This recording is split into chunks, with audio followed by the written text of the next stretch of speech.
Assalamualaikum warahmatullahi wabarakatuh.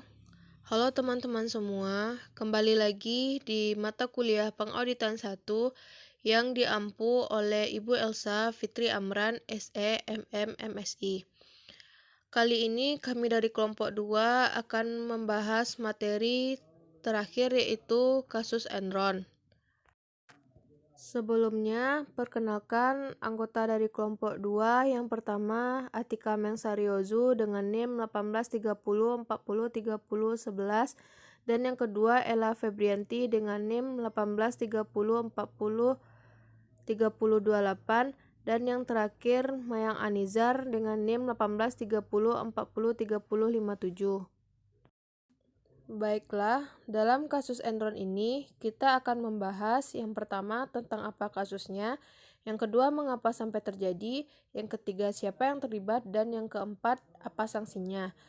Baiklah teman-teman, mari dengarkan mengenai kasus Enron tersebut. Saya akan menjelaskan tentang poin yang pertama yaitu tentang kasus Enron.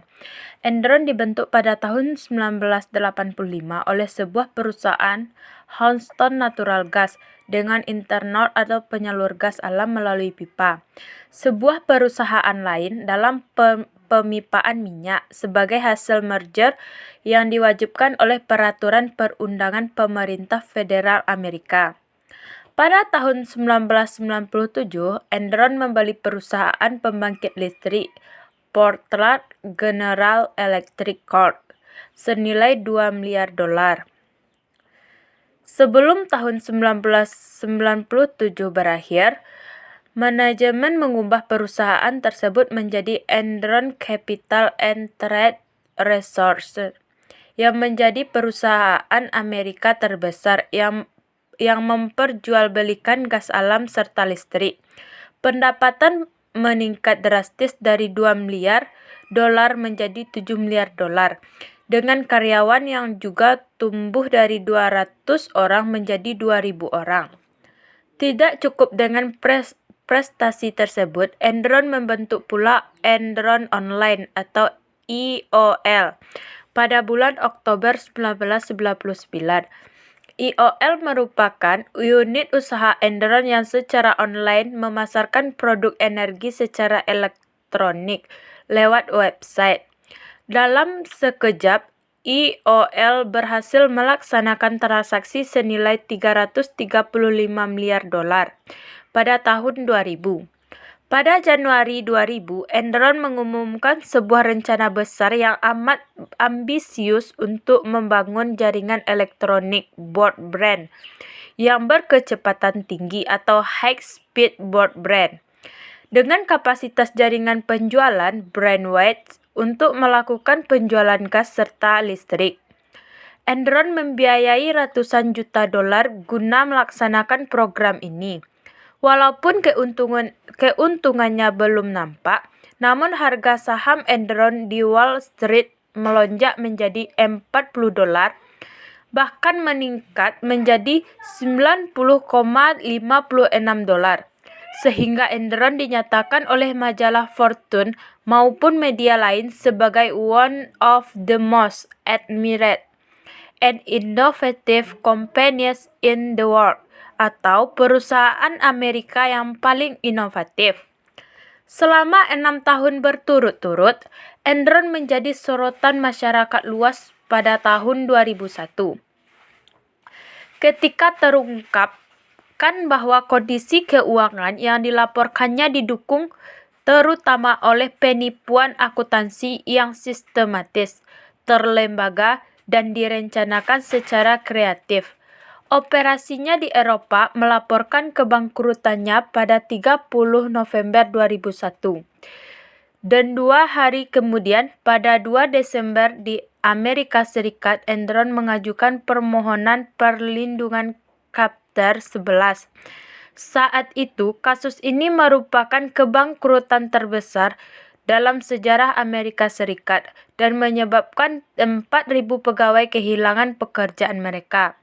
Tuntutan hukum terhadap para direktur Enron setelah skandal tersebut sangat menonjol karena para direkturnya menyelesaikan tuntutan tersebut dengan membayar sejumlah uang yang sangat besar secara pribadi. Selain itu, skandal tersebut menyebabkan dibubarkannya perusahaan akuntansi Arthur Andersen, yang akibatnya dirasakan di kalangan dunia bisnis yang lebih luas. Kasus Enron mulai terungkap pada bulan Desember tahun 2001 dan terus mengelinding pada tahun 2002, berimplikasi sangat luas terhadap pasar keuangan global yang ditandai dengan menurunnya harga saham secara drastis sebagai bursa efek di belahan dunia, mulai dari Amerika, Eropa, sampai ke Asia. Enron suatu perusahaan yang menduduki ranking 7 dari 500 perusahaan terkemuka di Amerika Serikat dan merupakan perusahaan energi terbesar di Amerika Serikat, jatuh bangkrut dengan meninggalkan hutang hampir sebesar 31,2 miliar dolar. Dalam kasus Enron diketahui terjadinya perilaku moral hazard, di antaranya manipulasi laporan keuangan dengan mencatat keuntungan 600 juta dolar Amerika Serikat, padahal perusahaan mengalami kerugian. Manipulasi keuntungan disebabkan keinginan perusahaan agar saham tetap diminati investor. Baiklah, selanjutnya, mengapa sampai terjadi kasus Enron? Kasus Enron terjadi dikarenakan laporan keuangan tidak menggambarkan kondisi Enron yang sebenarnya. Hal ini disebabkan karena adanya pemalsuan data-data akuntansi terhadap laporan keuangan yang dihasilkan. Seharusnya, laba atau keuntungan yang dimiliki oleh Enron dalam laporan keuangan tidak sebesar yang tercantum saat itu. Bahkan, seharusnya mengalami kerugian. Namun, pihak manajer Enron pada saat itu melakukan pemalsuan data-data akuntansi yang menyebabkan beberapa pihak shareholder salah dalam mengambil keputusan berdasarkan data-data akuntansi yang dihasilkan. Hal ini bermula dari terjadinya asimetri informasi oleh pihak stakeholder maupun shareholder. Asimetri informasi yang terjadi dapat menyebabkan pihak shareholder selaku pemilik perusahaan tidak percaya atas apa yang dilakukan oleh stakeholder selaku penggerak perusahaan. Ketidakpercayaan yang terjadi dapat berupa ketidakpercayaan laporan keuangan, bonus-bonus yang dikeluarkan, fasilitas yang dikeluarkan perusahaan untuk kegiatan perusahaan, dan lain sebagainya. Untuk mengatasi hal tersebut, maka perlu adanya biaya-biaya yang dikeluarkan untuk meminimalisir asimetri informasi tersebut, baik itu biaya untuk mengaudit laporan keuangan, biaya pengawasan, dan lain sebagainya. Untuk itu, langkah Enron Company sudah sesuai prosedur yang ada, yakni menggunakan jasa CAP yang berada dalam jajaran The Big Five, yaitu CAP Arthur Andersen, untuk meminimalisir asimetri informasi antara pihak manajemen maupun shareholder. Hanya saja penggunaan jasa CAP pihak manajemen melakukan kecurangan dengan melakukan suap untuk mengaudit laporan keuangan agar audit laporan keuangan yang dihasilkan sesuai dengan keinginan manajemen.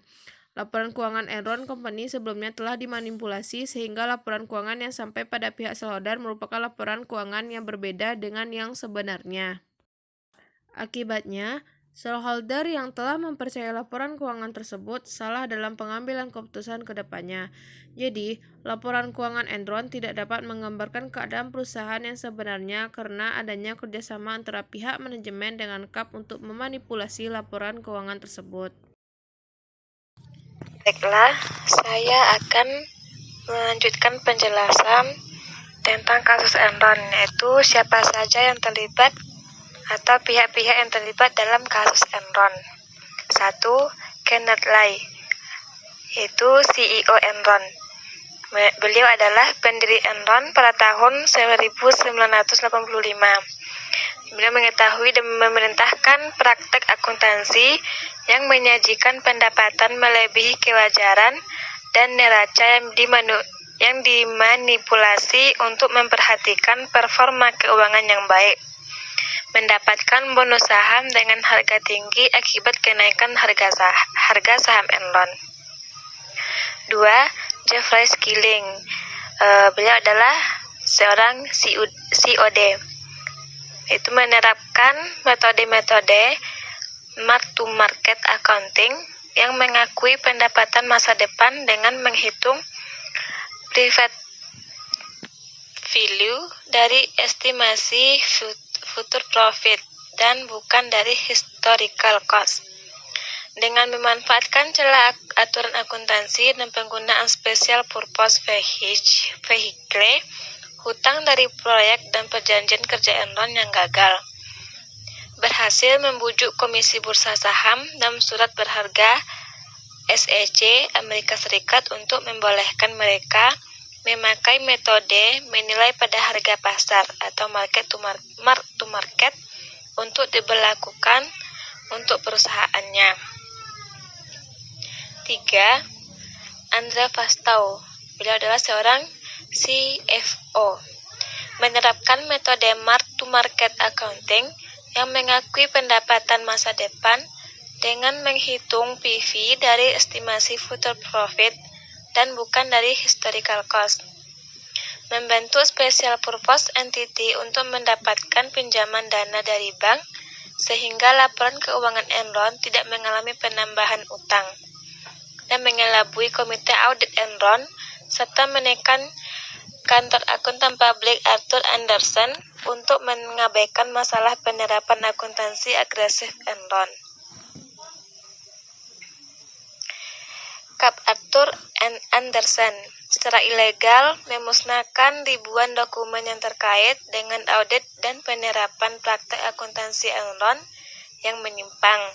Terbukti melakukan praktek audit serampangan yang memiliki konflik of interest pada Enron. Arthur Andersen mendapatkan fee sebesar $25 juta per tahun pada tahun 2000 dari Enron, yang merupakan 27% dari total pendapatan Arthur Andersen cabang Houston dalam jasa audit. Dan yang terakhir, Board of Director Enron.